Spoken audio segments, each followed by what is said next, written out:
All right, GM, we are live. We are live with it's Monday. Markets are pumping, vibes are back.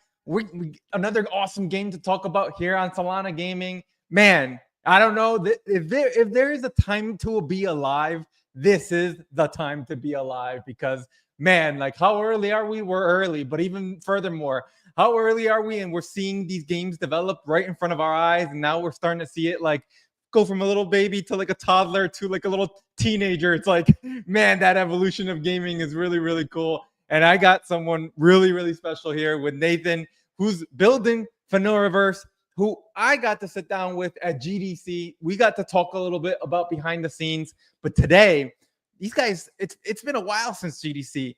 And I've seen you guys on the timeline. I've seen the messages in Telegram that you guys are like just shipping some cool updates.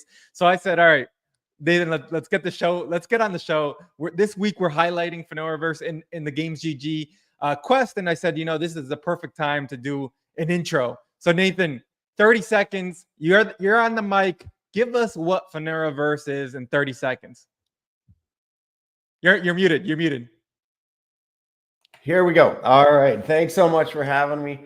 Yeah, it was great to chat with you at GDC. And with the FaenoraVerse, we're all about building kind of the best, most engaging game experiences, and then seeing how we can make them better with blockchain. So with Wildlands of Faenora, which is our roguelike tactics RPG, it's a pixel art game that really brings back the nostalgia of classic RPG games. It's turn-based It's a hard-hitting like roguelike where it's high stakes, high rewards. You are going to die a lot. And so it's not the type of thing where you're just like, oh yeah, I'm just gonna idle, let it go, and then it'll run on its own.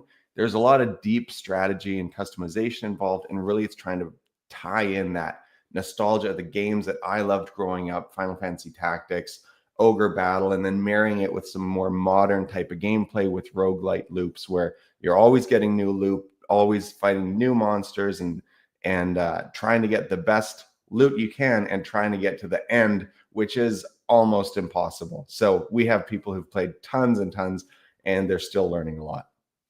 Yeah, I love that you mentioned a little bit of like the type of game, but more of in the sense of the nostalgic feeling. Like, like where do you get this inspiration? Where did the inspiration come for the game? Because I mean, like just looking up the tweets and looking at like the trailer, I was like, oh, okay, cool. And then I was like, all right, let me understand where you got this inspiration for what you're building. Yeah, for me, it was really important that we're building something that's completely new, not just in the Web3 space, but also on the Web2 side. So I took all of my, like, what would me as a 10-year-old gamer, going back to when I was just like playing Final Fantasy Tactics for the 4th time, what would I love to see? And then how do we take all of those kind of best elements that I loved as a kid and growing up since, and mashing it into this cool new gameplay loop that you can enjoy for like 15 minutes, or you could play for 15 hours. And either way, you're still going to have a good time with it. Yeah, I think the Final Fantasy tactics and trying to see like where you came from with it is pretty cool. And I think what makes it more unique is that you're trying to understand or see, hey, like what would a 10-year-old like me be more interested in playing? I think that speaks pretty much big volume right there, because I think the biggest problem with Web3 right now is again not understanding the audience. And not understanding the audience in the sense that there are people that there is no financial incentive for them. They just want to play video games, and this is an escape for them. And then there's also the audience of the age, right? Like there are younger generations here playing video games that again might not understand yet like the monetary aspects of gaming, or just monetary aspects in general, right? I mean, I have an 8-year-old and a 6-year-old. I keep telling them, hey, they want ice cream, they need to have this kind of money. And it's like, you're getting there, but again, understanding the audience is super, super important. And I think games sometimes fail because of the monetary aspects that Web3 has to offer, that we want to just be like, yo, token, and like, NFTs and the value behind this, where it's like the game should be what drives somebody to explore and educate themselves about the Web3 space. So where are we right now? Talk to us about like the life or the development of the game, right? Because I've seen a lot of glimpses of what you guys are building, and I think that you guys have some major updates coming up in the very near No. future. Just talk to us for maybe like 5 or 10 minutes about like where's the roadmap and what do you see like being the very pivotal moment for what you guys are building, where I think the aha moment really like starts clicking in for everybody, and it's like, now this is where things get real fun. Totally. And so we have a bunch of activations that are waiting in the wings. And I think just kind of following up on the audience piece, for us, the game experience is the most important element to it, right? So everything that we're deciding to do from a Web3 blockchain perspective, one for me is we're putting it always in as an optional element. You can play the game, and if you want to take it to the next level, if you like what you're doing and you see the benefit of the value of these Web3 features, then you can get more into the gaming NFT characters. So we have a hybrid NFT token that we're building out for this. So that's using MPL 404, and that is your game characters in the game that you're going to build up, get equipment on, all of that, all of those things that you would expect with digital game ownership and game asset ownership is there. But then with a swap function in a really cool way integrated in the game design between the Moochie token, which is our Moochkin is our red panda, cute red panda mascot, multi-dimension traveling red panda who invents all these little gadgets and stuff like that, which for the FaenoraVerse, Wildlands of Faenora is in a medieval fantasy setting.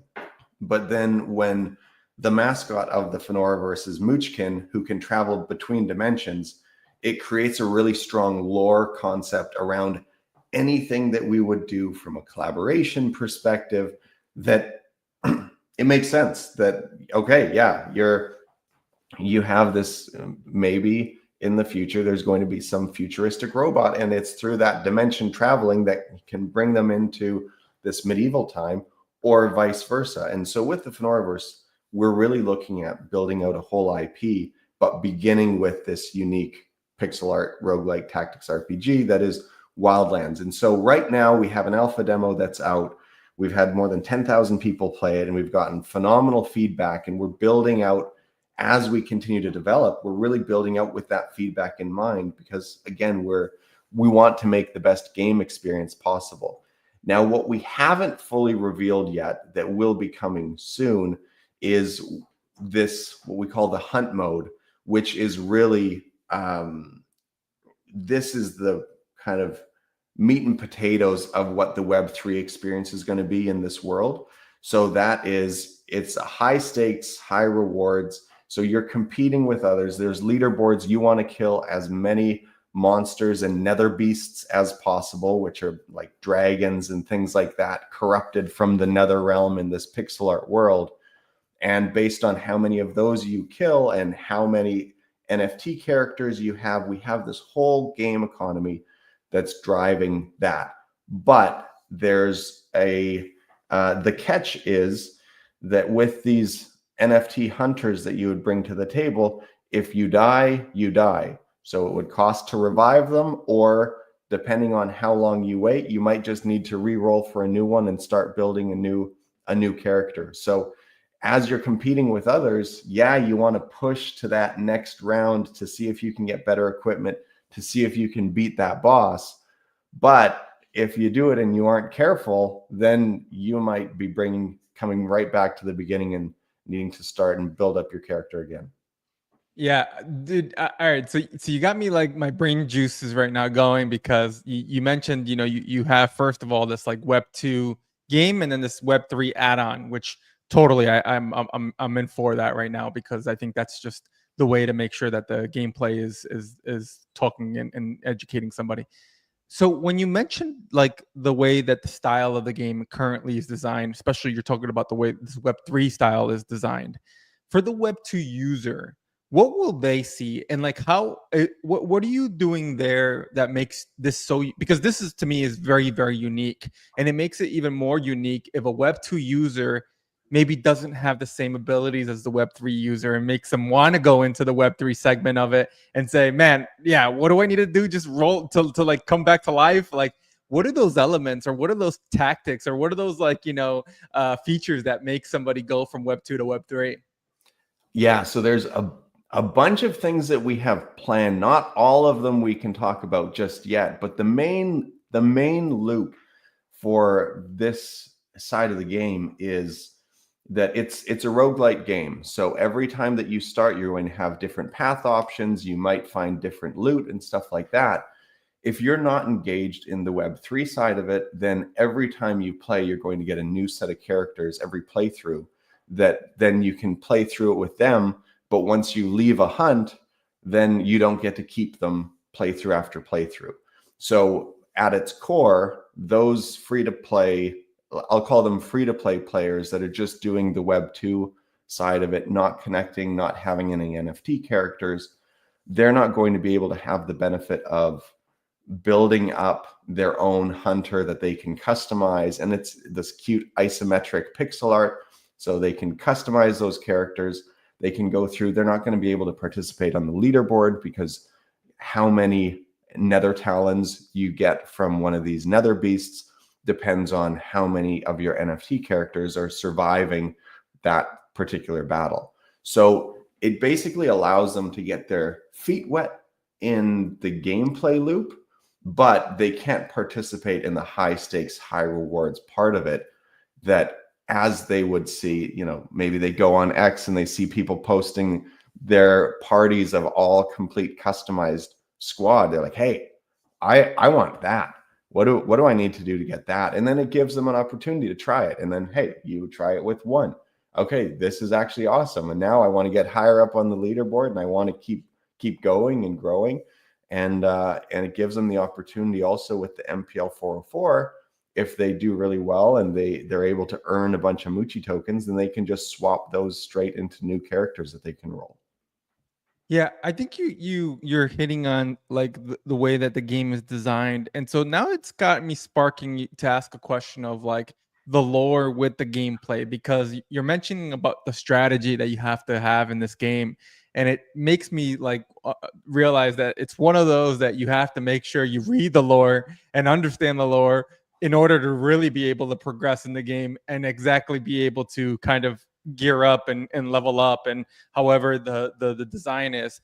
So that lore that you're building, the lore that is built for FaenoraVerse, talk to us just a bit in the sense of, as a strategy player, the lore plays into to this, but as a strategy player, where do I see myself really wanting to progress in the next part of what is built after FaenoraVerse, right? Because I think that's what you were alluding to, that there's just going to be this massive ecosystem as well. Yeah, and I'm always very reticent to sell too much of the future around it because there's so much that we have planned, but there's also so much that we're doing at this current stage that is that I would say sets the tone, right? So our goal with this is really the best digital gaming experience that we can make it. And then we've opened up from this, lore of the dimension traveling panda, red panda, which is the original panda. This is just a quick fact on pandas. Red panda is the original panda, and then the giant panda was named afterwards. But anyways, so with the lore behind it, it's really, we have 3 other games, either in a pre-concept or like a concept demo that we've made for it, or planned out of different elements. And what we would look to do as this is kind of our initial entrance into the FaenoraVerse. We're looking at, as we build out more experiences that can either go deeper on one side or go more action oriented on another. And then as we look to grow, there's a lot of collaboration opportunities that we have that You know, the thing about Web3 that's so exciting is if you look at it in a meaningful way, there's so much value that you can bring from one community to the next and connecting IPs. And if you do it in a smart way, then it just benefits everyone. So those are the types of opportunities that we're going to be exploring. But as we kick this off, you know, we see this as the foundational game to get the FaenoraVerse going, and a lot more planned in the future. Yeah, no, I think like you've built this perfect story in my head and the perfect picture of like the way that it's going to evolve and see, and the world ecosystem that will come. And I think that's what I get always excited for when games are very much thinking of also what that future looks like, not just for the present, because I think product market fit is one of those things that also gets missed sometimes. You know, not it might not be this game. It might be the next part of the game that will get you wanted to be like, hey, I need to get into the wildlands now and participate. Right? It's things like this, right? Especially when you're combining different genres of games and putting them together, and then adding the elements of the Web3 space. This is where things get, I think, really fun. Of like you're brewing this perfect like soup type thing. Look, I think you mentioned a little bit about the roadmap. You've mentioned a little bit about the game and where the game is going. And I think, you know, you mentioned that this demo currently available for those that want to test out and play. The current demo that you're able to test out and play, what's the aspect of the crypto or Web3 elements currently, if there is any, and why should someone be early in now, or why should like will there be a disadvantage if somebody's not early as well? Like, talk to us about those things. Yeah. So with the current alpha demo that we have, there's no Web3 functionality in it. We have the demo on Steam and on our browser at faenora.world. And the key there for anyone who wants to try it, I mean, I look at this as a pure game first mentality. And quite frankly, if this is the type of game that you're interested in, then this gives you the opportunity to try it out in a way where there's no risk, right? You can build up your squad. You can see how the basic strategic elements apply and the depth of it, and you can start figuring out, okay, what's the best of this character class versus this other character class, so that as those Web3 you know, the higher stakes come into it, well, then you're going to be ready to understand, okay, I know how this game works. And it's punishing when you start out, and intentionally so, because there's, especially on the Web2 side of it, there's no risk to dying a lot and learning and understanding, okay, now this dragon annihilates my team if I'm not really strong. I don't have really good armor, so I need to make sure I'm not going there unless I have good armor. And then you figure out all those different pieces. If you go into the hunt side of things just fresh, and I've never played it before, but I'm going in, and we've been doing some closed alpha testing of our hunt mode, and we've had some people who come in and they're just like, okay, yeah, I'm just going to try it out. And then within a very short amount of time, they reach back out. They're like, I've spent all of my tokens and all of my characters are dead. How do I get them back? You're like, okay, so this awesome. It's important that you know, that you understand how this game works before. And so now it's a low stakes, and you know, it's really cool for us on the Steam side, because you can't have any Web3 on Steam, at least as it currently is now. But we still have so much interest and excitement there. We have more than 15,000 wish lists, and we haven't done any marketing towards that kind of group of people either. And it's just, you know, people organically finding it, streamers making videos on YouTube about it and stuff like that. Yeah, man, you made me go on the page, because now I'm like, all right, how do I get into this? And I quickly clicked on the heroes class, and you know, I'm seeing that, you know, there's kind of the coming soon. But talk to us right now about like several of the heroes, and like what's the heroes and how do they play into the game? Like, I don't know if there's another page with a little bit more of the heroes, but if there is, let me know. If you click on Alistair, it should bring up more detail on him. Oh, there we go. Yeah. Okay, cool. So So in our collection of NFT characters, there are basically 3 different character types. So there's villagers that are kind of your basic wildlands folk who don't come in with any real with super skill, but they have a lot of heart. They have a lot of heart. And then you have the mercenary class, and those are, you can change between a squire can be promoted to a knight or a fighter, and then there's archers and witches and clerics. So that's really your rounded out group of NFT characters.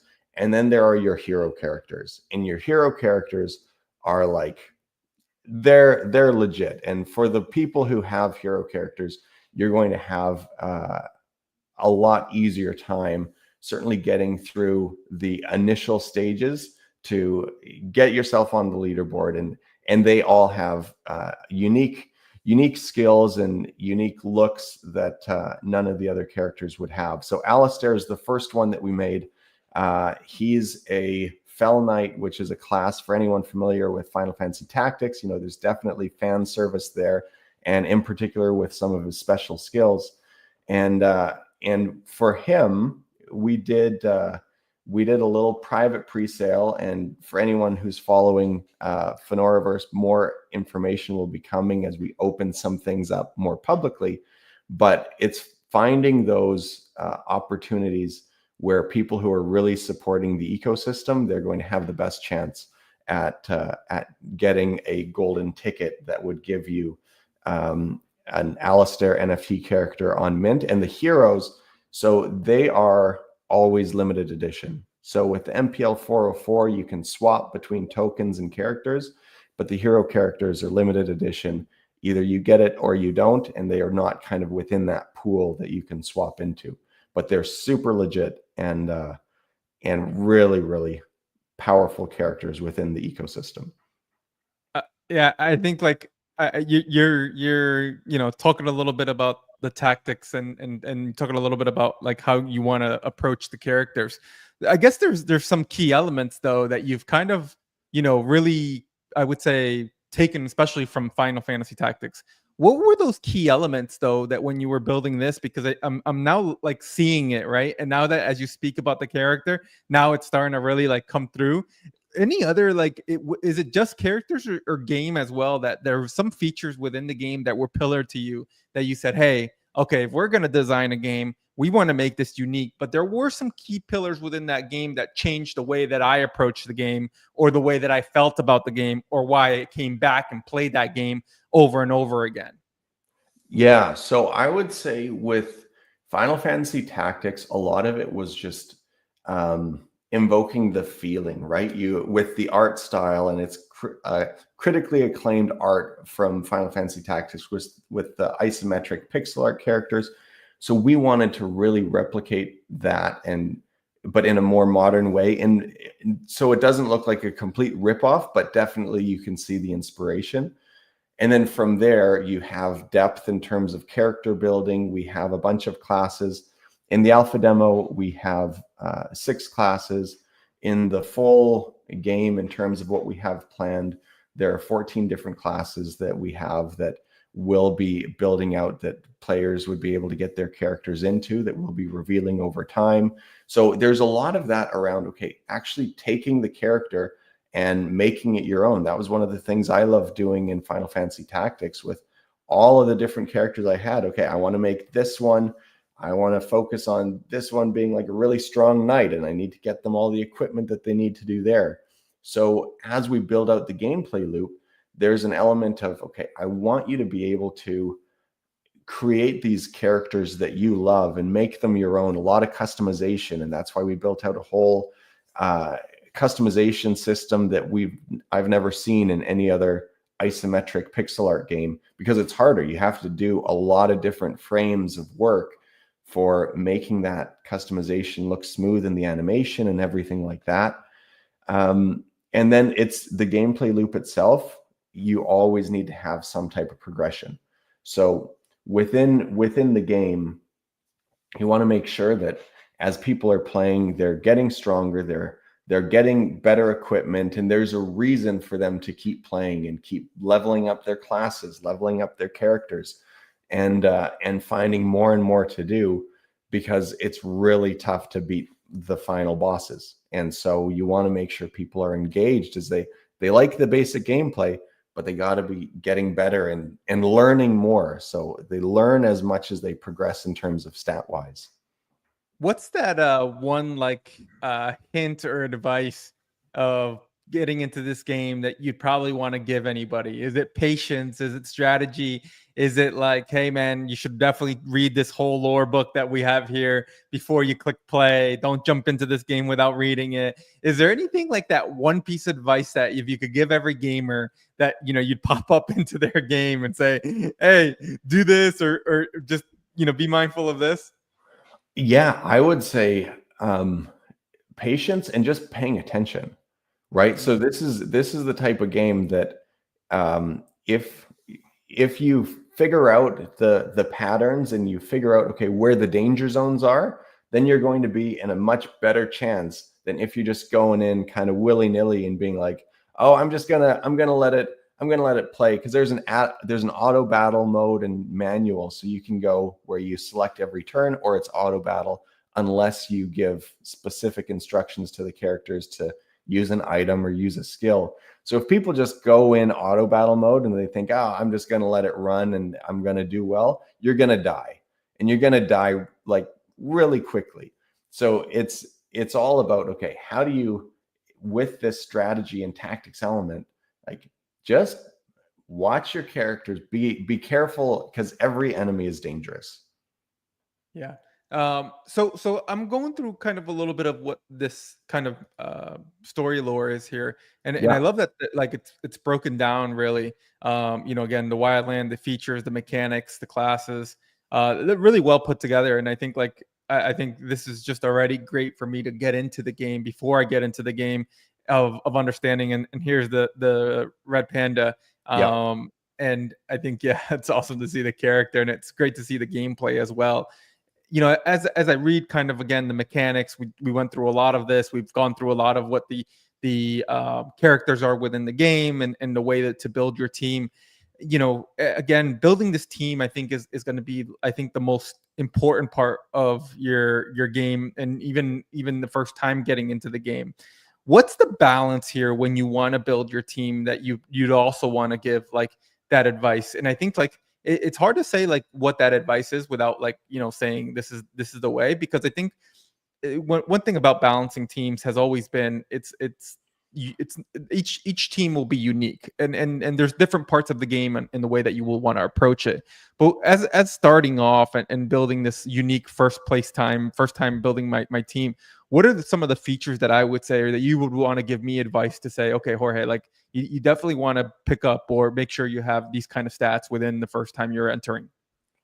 Yeah. So you're going to have some limitations in building your team, in that when you're rolling recruits every playthrough, those are going to be randomized. There's a perk where you have more control over which ones you choose, but you might potentially get stuck with some characters that isn't the ideal setup when you get started. So it's important to know all the strengths and weaknesses of different classes.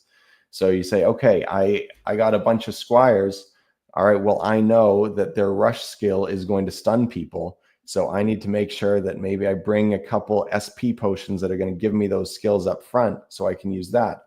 Or, hey, we got a couple clerics. So that's great. I know we're going to be healed and we're going to have our health replenished pretty well. So I can take more of an aggressive play style with the other characters and just focus on damage dealing. Or, hey, we don't have any clerics, so let's get some knights to protect people from up front, because they're the more tanky type character. So it's really about figuring out the strengths and weaknesses of each class. And each class is definitely made to be different, right? The fighter is your physical damage dealer. The witch is your magical damage dealer.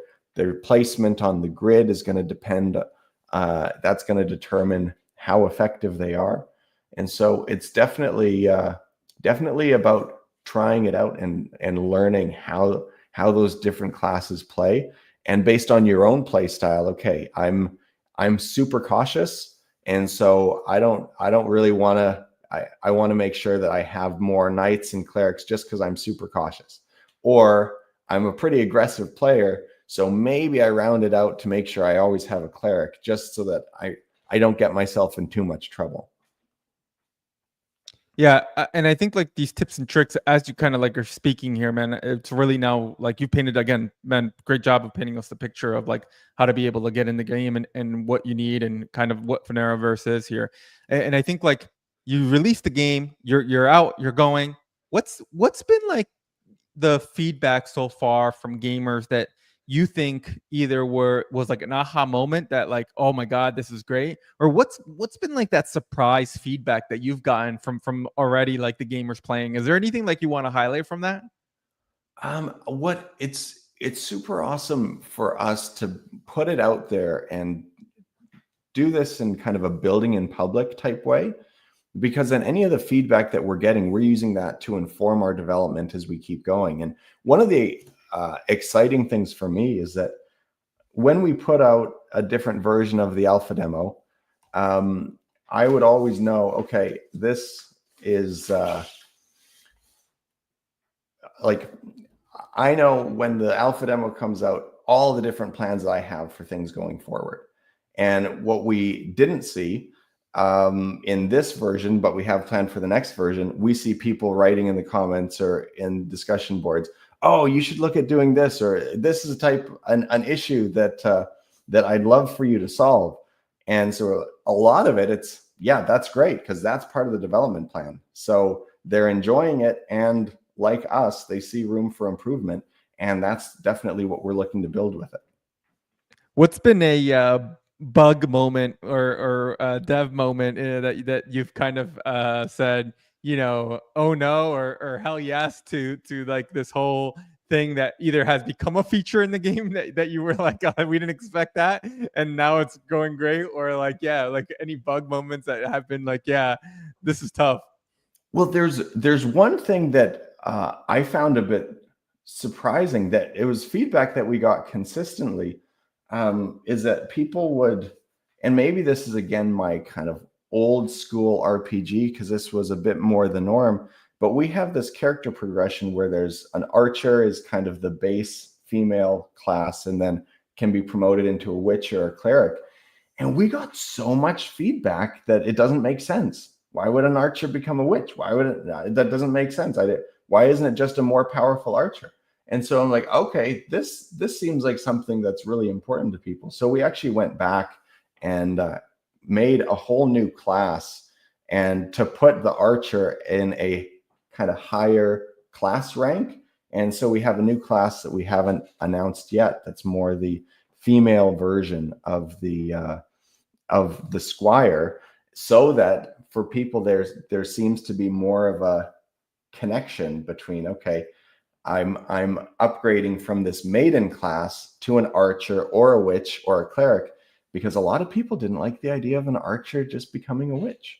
So it's stuff like that I didn't expect to be such a big deal, but that was it, and which is great, because then we can build from that, and we can make it so that we're clearing out any of those mental roadblocks that people have. No, that's great to hear, and it's also great that you're listening to the community. I think that's just the biggest takeaway to have from this bit, is that you're definitely listening to the community. Nathan, let me ask you this: have you rage quit yet playing FaenoraVerse? Oh, I think I lost you. Oh yeah, just I think here we go. Okay. We're back. Yep, we're back.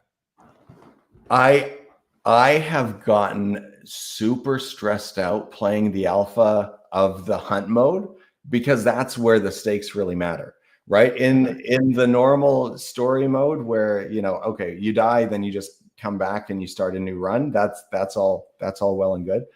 It's been super stressful in the alpha version of the hunt mode when you're in a boss fight, and I realized that I didn't have an escape portal that would get me out, and if my team gets wiped, then I know the consequence of that. And so I have had moments where I just pause it and step away for a little bit, because I'm like, it's there, you know, it's a lot right now. It's a lot, and we're gonna need to come at it with a fresh mind. And I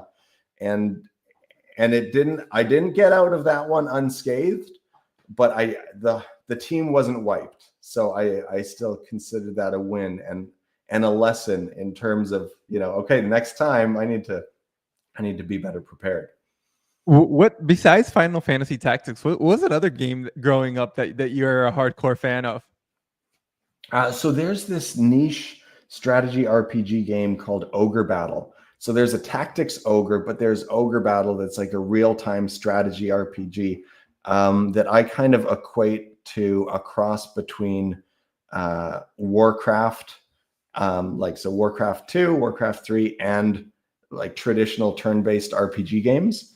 And so that one, there were just two of those games made, one for Super Nintendo that was ported to PlayStation, and then another for Nintendo 64. And those were my jam. So that I played that one, Ogre Battle 64, a ton. I remember with the original Ogre Battle on Super Nintendo, I could never find anywhere that I could buy it. So I would need to go to the same rental store to rent the same cartridge to be able to continue on that same playthrough. And then the week when I didn't get it, then I get it again the following week, and my save was wiped by someone who had no idea what they were doing, and then they saved over it, and then you're just starting back from square one. So those are the pains that we don't have today. You mentioned N64, Super Nintendo. Give me your go-to snack or food when you're gaming. Are you a pizza and Mountain Dew? Are you a wings and Mountain Dew? Monster and wings? What type of gamer are you? No, candy Yeah. gummies. Yeah. Any type of gummy candy, whether it's sour or normal, that's it. That's my vice. All right. Look, I think, man, you've given us plenty of insights. You've told us everything about what's coming. Any dates that we should kind of really also make sure that we're kind of aware for? Again, the access on Steam is live. Everybody should head to Steam.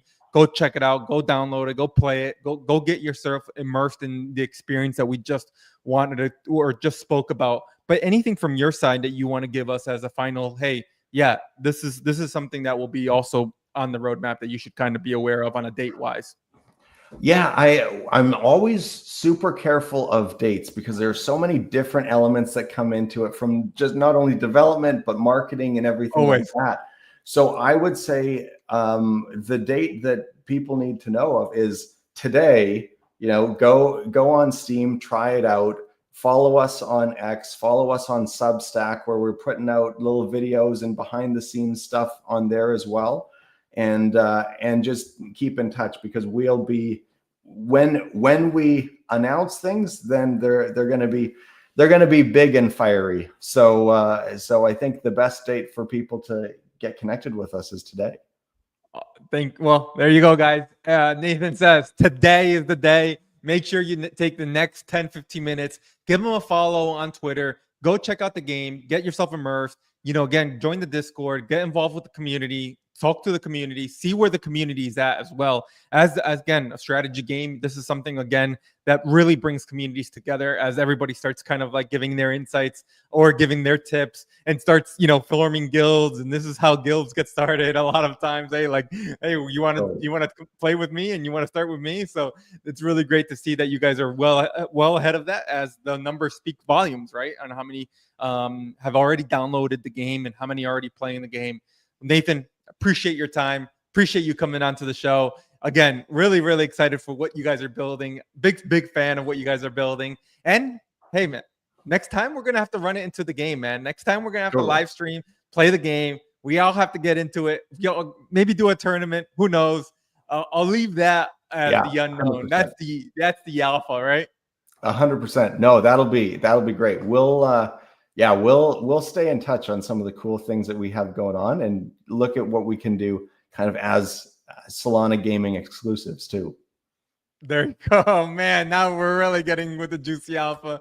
Nathan, appreciate your time, man. Thank you for coming on to today's show and on to the next show. Tomorrow, 10 a.m. EST. Again, gaming on Solana. make sure you have your pass. Make sure you minted it on Magic Eden. Make sure you went to Games GG. You're doing the quest and then head into our Discord. Make sure you get verified with the Game Pass in our Discord because, like Nathan said, maybe there might be something exclusive, and that's where you want to be able to claim your exclusive, skins, assets, NFTs, whatever that is. So make sure you head into the Discord. And well, once again, Nathan, thank you again. We'll make sure we got the FaenoraVerse. We'll make sure everybody's following. And to the next show.